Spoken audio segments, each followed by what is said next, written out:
안녕하세요. 퍼스트터치 축구 신하입니다.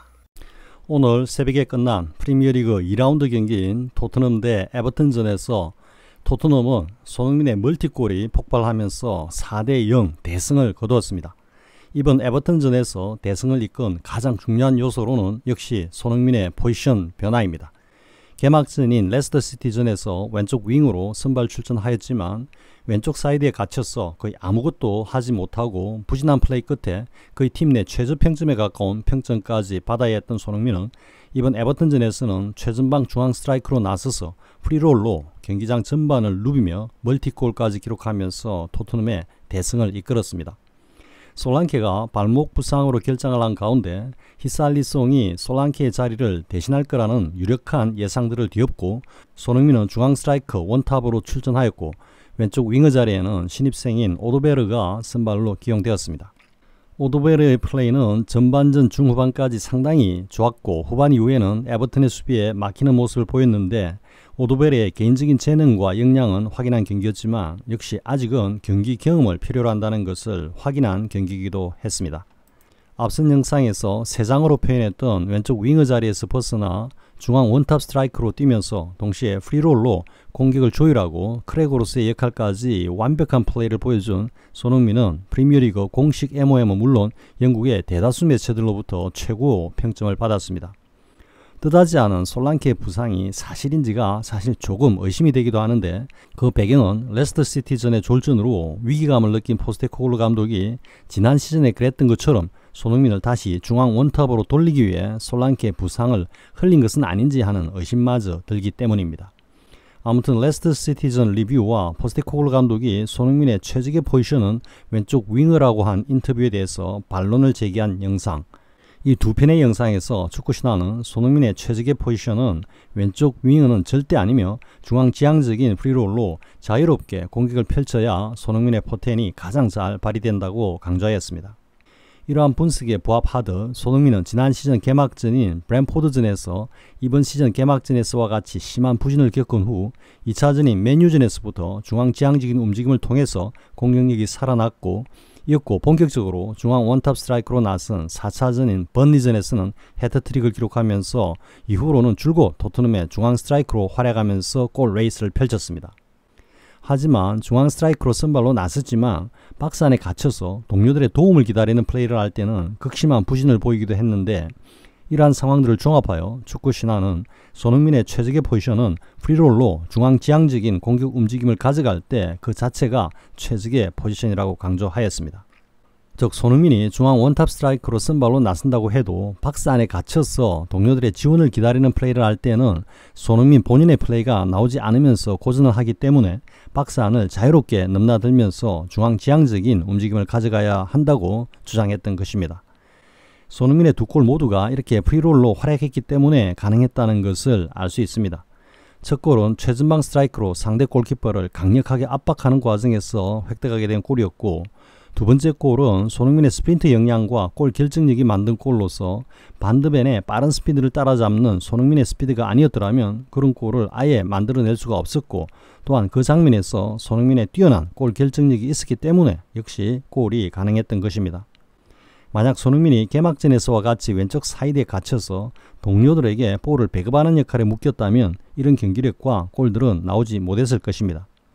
과거 라멜라가 그랬고 또 모라가 그랬고 또 최근에는 히살리송이 그랬던 것처럼 손흥민의 골로서의 입지에 도전하는 공격수들이 모두 손흥민의 아우라에 묻혀버렸던 것처럼 이번에도 지난 시즌 19골을 기록하면서 프리미어리그 정상급 공격수로 부상한 솔랑케의 도전 역시 손흥민이 단 2경기 만에 토트넘의 진정한 영주가 누구인지를 확인하게 각인시켜버렸다고 하겠습니다. 손흥민의 두 골이 이렇게 의미 있는 스토리를 만들었던 가운데 또 하나의 스토리가 담긴 골이 나왔습니다. 그 골은 바로 비수마의 선제골이었는데 이 골은 비수마로서는 그간의 자신의 불미스러운 행동에 대한 사죄의 골이라는 의미가 있었고 또한 이른 시간대에 리드를 잡으면서 토트넘의 압승을 예견하게 한 골이어서 더 의미가 있었습니다. 그리고 비수마의 이 골을 있게 한 쿨루셉스키의 팀플레이가 빛을 발한 골이라는 점에서 비수마의 이 골은 또 다른 의미를 갖습니다. 쿨루셉스키가 지속적으로 비판을 받으면서도 꾸준히 선발로 나서는 배경은 클루셉스키의 기본적인 포텐셜을 포스테코글루 감독이 알고 있고 또 인정하고 있기 때문이라고 생각됩니다. 축구 신화가 늘 강조하듯이 클루셉스키가 무모한 솔로 플레이에서 탈피하여 팀 플레이에 녹아들기만 하면 클루셉스키는 월드 클래스급의 활약을 보여줄 수 있는 포텐을 가지고 있습니다. 그런 사실이 이번 비수마의 골을 어시스트하는 장면에서 여실히 증명되었다고 할 수 있을 정도로 매우 좁은 공간에서 강한 피지컬과 섬세한 드리블 역량으로 존슨 등과의 원투 패스를 이어가는 장면과 수비 블락이 형성되자 무리하게 슈팅을 때리지 않고 후방의 비수마에게 간결하게 패스를 이어주는 이런 플레이가 지속된다면 클루셉스키의 역할은 한층 더해지면서 토트넘의 공격력도 한층 더 업그레이드가 될 것이 분명합니다. 정리하면 이번 에버턴전의 대승은 손흥민의 프리롤로 중앙으로서의 포지션 변화와 그 효과로 터진 손흥민의 멀티골과 클루셉스키의 팀플레이에 의한 비수마의 선제골이 만들어내었습니다. 손흥민의 프리롤의 포지션 변화 그리고 클루셉스키의 팀플레이 이 두 가지는 지난 시즌에서부터 줄곧 강조한 것이었고 이번 시즌 개막전인 레스터 시티전의 부진을 진단하면서 제기했던 두 가지 요인은 바로 세장인 왼쪽 윙어 자리에 갇힌 손흥민과 여전히 솔로 플레이에 집착하고 있는 클루셉스키였습니다. 그런데 이번 에버턴전에서는 이 두 가지 핵심적인 요소가 정상적으로 가동되면서 대승으로 이어졌다고 하겠습니다. 이번 에버턴전에서의 대승으로 지난 시즌 후반기에서부터 개막전인 레스터 시티전까지 상당한 위기감을 느꼈던 것으로 보이는 포스테코글루 감독은 일단 한숨을 돌릴 수 있게 되었고 따라서 향후 경기들에서도 손흥민이 중앙 스트라이커 자리에 선발로 나설 것으로 예상됩니다. 그리고 하나 덧붙일 것은 손흥민이 만들어낸 직접 프리킥 기회를 메디슨이 차는 장면인데 포스테코글루 감독으로부터 어떤 사전 지시가 있었는지는 모르겠지만 앞으로는 적어도 손흥민 자신이 만든 직접 프리킥은 손흥민이 차는 모습을 보고 싶습니다. 이전에 손흥민의 프리킥이 상대 수비수들의 혼란을 틈타서 직접 골이 되었던 장면이 있습니다. 하지만 국가대표팀에서 보여주었던 것 같은 호쾌한 직접 프리킥 골은 손흥민이 아직까지 프리미어리그에서는 기록하지 않고 있습니다.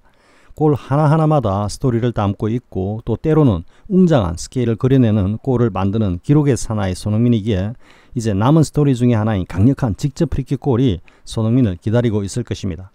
프리미어리그에서 직접 프리킥 골까지 손흥민이 만들어낸다면 공격수가 만들어낼 수 있는 거의 모든 유형의 골들을 손흥민이 모두 만들어내는 것이라고 할 수 있을 것입니다. 지금까지 에버턴전의 대승을 이끈 원동력이 된 손흥민의 대활약과 클루셉스키의 팀플레이라고 하는 토트넘의 공격 라인의 긍정적인 변화를 중심으로 에버턴전의 승리의 요인을 살펴보았습니다. 향후 경기들에서도 이번 에버턴전에서와 같은 손흥민의 멋진 활약을 기대해 볼 수 있을 것 같습니다. 물론 에버턴이 예상보다도 더 허약한 전력을 보여준 것은 사실이지만 그런 허약한 팀들에게도 매번 실점을 허용하던 토트넘이 무실점 경기를 한 것도 상당히 의미가 있지만 과연 포스테코글루 감독이 수비 라인의 문제점과 상대 역습에 대한 전술적 대응 부재를 어떻게 해결해 나가는지가 가장 큰 과제이고 이 문제가 결국은 이번 시즌 토트넘의 성적을 결정할 것이라고 생각합니다.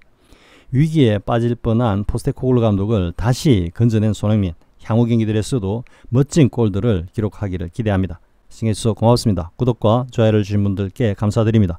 고맙습니다.